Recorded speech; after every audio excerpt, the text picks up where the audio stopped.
Well, it's always exciting to recruit close to your campus, and the young men that when you walk into the school and talk to the coaches and start to dig in, they're very familiar with Notre Dame. So there's no sell job, there's no advertising, there's no marketing. It's just you know, a young man that understands everything there is about Notre Dame, and then in this area, it's very good high school football and very good competition, and the players are well coached, and and they're very talented also. Well, one of the guys on campus you have now is Dwenger grad Tony Springman. I know he kind of started to show up towards the end of the season, a Boston College game. And what do you expect from Tony, and what has his progress been like as the defensive line coach?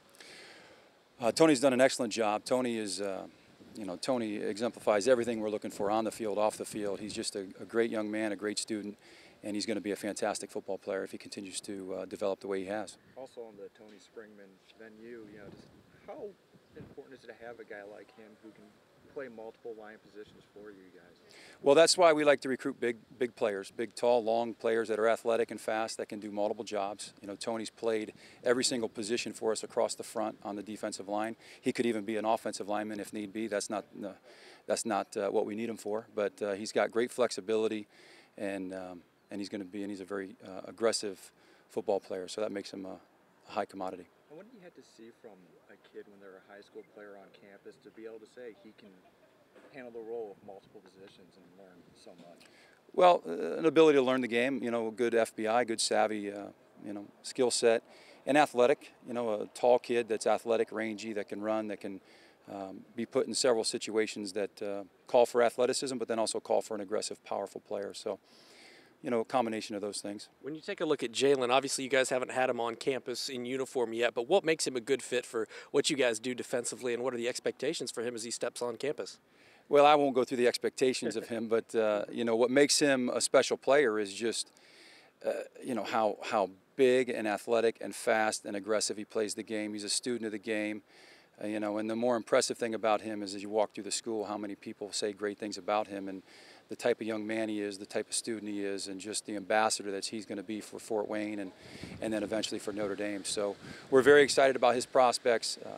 Comes from a wonderful family. He's got football running through that whole family, and he seems to be a young man that is excited about starting that career very soon here. He won the Butkus Award as a high school senior. Manti obviously won that, so there are obviously comparisons there. Different types of linebackers, but how does he compare to Manti? Because when people think linebackers at Notre Dame right now, that's the name that jumps out at everybody. Right. Well, not having coached Jalen and having coached, Manti, I would say the immediate things that come to my mind, in a comparison to Manti, is just very similar in size, very similar in skill set, with his ability to do all the jobs, and there's some intangible things there that Manti has, that leadership and the ability to get his teammates to follow him, and ability to listen to the coaching, and I think that there's a lot of things that carry over from what Manti has done and what Jalen has the potential to do.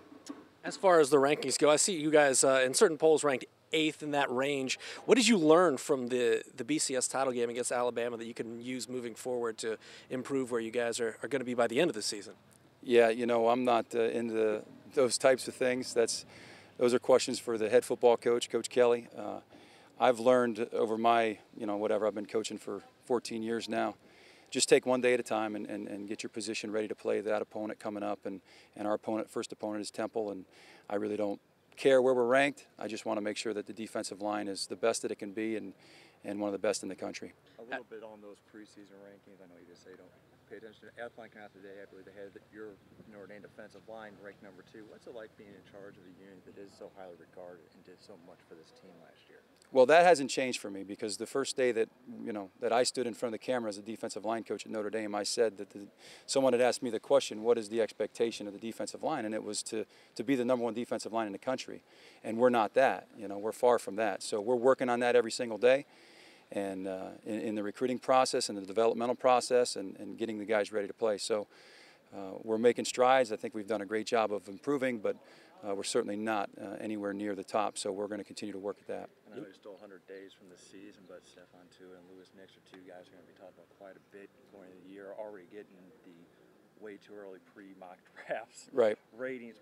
How do you handle guys that come into seasons with those expectations and have the NFL chatter around them to make sure they can just focus on the task at hand? Well, we don't talk about that, as the focal point. We talk about what they need to work on.